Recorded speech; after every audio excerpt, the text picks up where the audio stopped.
أعوذ بالله من الشيطان الرجيم بسم الله الرحمن الرحيم جعل الله الكعبة البيت الحرام قياما للناس والشهر الحرام والهدي والقلائد ذلك لتعلموا أن الله يعلم ما في السماوات وما في الأرض وأن الله بكل شيء عليم. لغت میں کعبہ مکعب مستطیل شکل کی عمارت کو کہا جاتا ہے، اور یہ لفظ مسلمانوں کے مقدس ترین مقام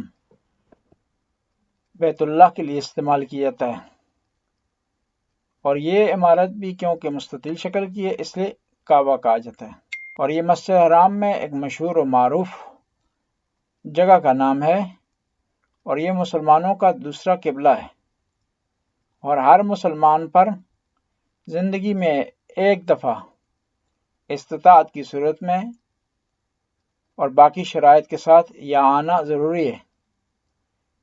کعبہ کو البیت بھی کہا جاتا ہے، بیت الحرام بھی کہا جاتا ہے، بیت العتیق بھی کہا جاتا ہے، بیت المحرم بھی کہا جاتا ہے، اور فارسی میں اس کے لیے قادس کا لفظ، ناظر، القریہ کا لفظ استعمال ہوا ہے، القریۃ القدیمہ کا لفظ استعمال ہوا ہے، اور بینہ بھی اسے کہا جاتا ہے، دوار بھی کہا جاتا ہے فارسی میں، ہمسا، المعدب کہا جاتا ہے، بکہ بھی اسے کہا جاتا ہے۔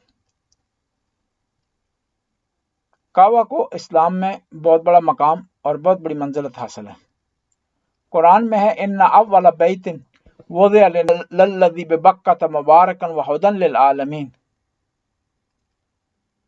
وللہ علی الناس حج البیت من استطاع الیہ سبیلا فولی وجہک شطر المسجد الحرام، یہ وہ آیات ہیں جو خانہ خدا، خانہ کعبہ کی طرف اشارہ کر رہی ہیں۔ کعبہ میں بہت زیادہ خصوصیات پائی جاتی ہیں، اور اس کے اندر بہت زیادہ مقامات ہیں اس کے اندر، یعنی اس کے ارد گرد، جن میں سے حجر اسود ہے، ملتزم ہے، کعبہ کا دروازہ ہے، مقام ابراہیم ہے، حجر اسماعیل ہے، حتیم ہے، میزاب رحمت ہے، شاذروان ہے۔ یہ وہ خاص مقامات ہیں خانہ کعبہ کے ارد گرد جنہیں بہت بڑا مقام اور بہت بڑی منزلت حاصل ہے۔ کہ جو 4 کونے ہیں یہ بھی مشہور و معروف ہیں، اور ان کے خاص نام ہیں، اور ہر کونے کو رکن کہا جاتا ہے، رکن حجر، رکن یمانی، اور رکن عراقی، رکن شامی۔ کعبہ کا پردہ یا غلاف سیاہ رنگ کا ریشمی کپڑا ہے جس پر قرآن کی آیات لکھی ہوئی ہیں، اور کعبہ کو اس سے ڈھانپا جاتا ہے، اور اس کا رنگ شروع ہی سے سیاہ رکھا گیا ہے اور سیاہ ہے۔ تاریخ کے دوران جو عام واقعات خانہ کعبہ سے متعلق رونما ہوئے ہیں ان میں سے ابرہہ کا حملہ ہے خانہ کعبہ پر جو ناکام ہوا، امیر المومنین کی ولادت ہے جو یہاں پر جو ہے واقع ہوئی ہے، اور اس کے علاوہ نبی کریم کے ہاتھ مبارک سے حجر اسود کی تنصیب ہے۔ اب سوال یہ پیدا ہوتا ہے خانہ کعبہ کو کس نے بنایا؟ خدا کے حکم سے ابراہیم اور اسماعیل نے بنایا۔ بسم اللہ الرحمن الرحیم۔ اذ یرفع ابراہیم القواعد من البیت واسماعیل۔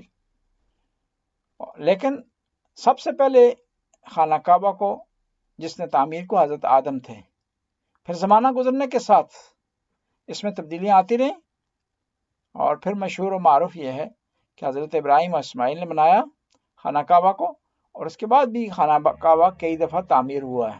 دیواروں سے اور اس کے ارد گرد مقدس مقامات کو ایک دفعہ دوبارہ بیان کرتے ہیں۔ حجر اسود ہے جس سے طواف کا شروع ہوتا ہے اور طواف کا اختتام ہوتا ہے۔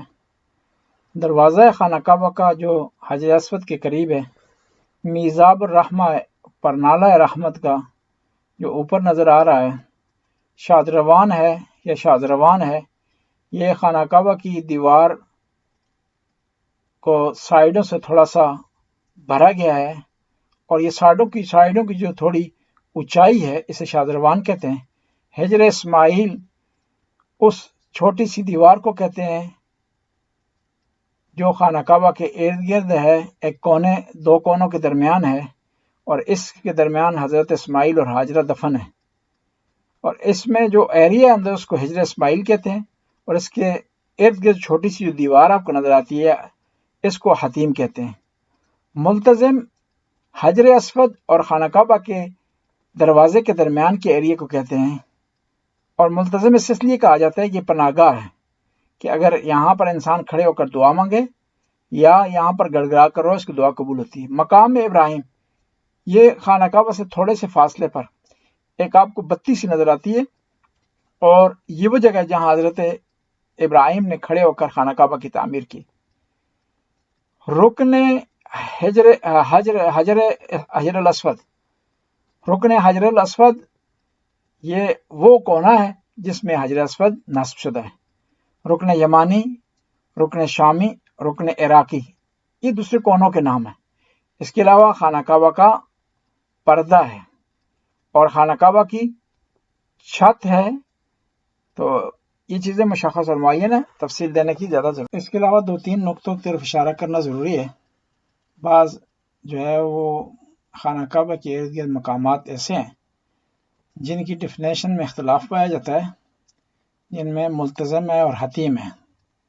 حتیم اس دیوار کو بھی کہا جاتا ہے جو حجر اسماعیل کے ارد گرد ہے، اور بعض لوگ حجر اسود اور خانہ کعبہ کے دروازے کے درمیان کے ایریا کو بھی حتیم کہتے ہیں، اور بعض اوقات بعض افراد اور بعض کعبہ شناس وہ خانہ کعبہ کے دروازے سے لے کر حجر اسماعیل تک جو ایریا ہے، گراؤنڈ ایریا، اس کو بھی حتیم کہتے ہیں۔ اس طرح ملتزم میں بھی اختلاف پایا جاتا ہے۔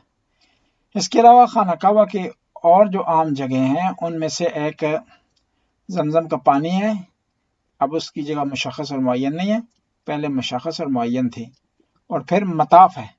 مطاف اس مقام کو کہا جاتا ہے جہاں طواف کیا جاتا ہے۔ خانہ کعبہ کے ارد گرد وہ ایریا جس میں حاجی یا عمرہ کرنے والے افراد یا مستحب طواف کرنے والے افراد چکر لگاتے ہیں خانہ کعبہ کے ارد گرد، اس چکر لگانے والی جگہ کو جو ہے مطاف کہا جاتا ہے۔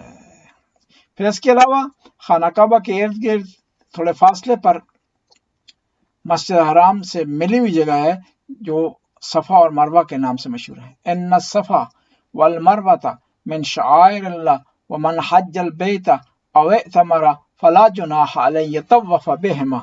صفا و مروہ وہ دو پہاڑیاں ہیں جن کے درمیان حاجی یا عمرہ بجانے والے افراد 7 چکر لگاتے ہیں اور حضرت حاجرہ کی سنت ادا کرتے ہیں۔ یہ چکر صفا سے شروع ہوتے ہیں، مروہ تک ایک مکمل ہوتا ہے، اس طرح پھر دوبارہ جو ہے یہ چکر مروہ تک ختم ہوتے ہیں، 7واں چکر۔ اور ان چکروں میں ضروری نہیں ہے کہ انسان با وضو ہو، اگر ہو وضو تو بہتر ہے، اور ضروری نہیں ہے۔ اس کے علاوہ کوئی اذکار پڑھنے کی ضرورت بھی نہیں ہے، واجب نہیں ہے، صرف یہ 7 چکر لگانا ہے نیت کے ساتھ۔